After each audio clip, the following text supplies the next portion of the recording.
C'est l'ouverture de la foire de Chindon à Reconvilliers avec sa course de cochons, son exposition de machines agricoles et ses activités folkloriques.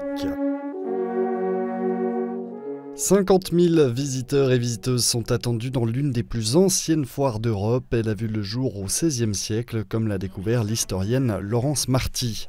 La native de Bévillard vient de publier un ouvrage sur l'histoire de la foire de Chindon et la manifestation a su vivre avec son temps tout au long de son existence et s'adapter à la modernité. Il y a eu des éléments au XIXe siècle comme le chemin de fer qui a été un élément, je pense, assez décisif parce que ça a permis d'amener et de ramener, si je peux dire, le bétail par le train, ce que n'avait pas, en tout cas pas tout de suite, d'autres foires de la région comme Saint-Légier qui était la grande référence jusqu'au XIXe siècle.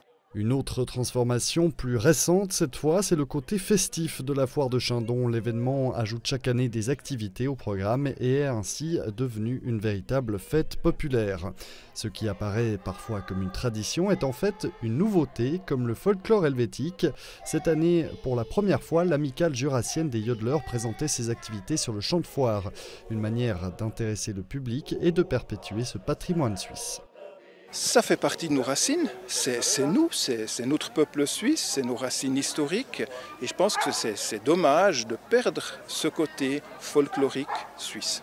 La tradition dans la modernité, innover tout en gardant un ADN rural, tel est donc le credo de la foire de Chindon. Et selon Laurence Marty, c'est bien cette innovation et ce renouvellement continuel qui font le succès de la foire de Chindon et qui expliquent la survie de l'événement plus de 400 ans après sa fondation. La tradition se réinvente toujours. C'est un fait, si on reste bloqué sur un contenu et une tradition, la fête, elle disparaît. C'est la condition de sa survie. La foire de Chindon continue donc d'attirer des visiteurs de toute la Suisse et de toutes les générations. La fête se poursuit demain encore avec notamment le marché au bétail.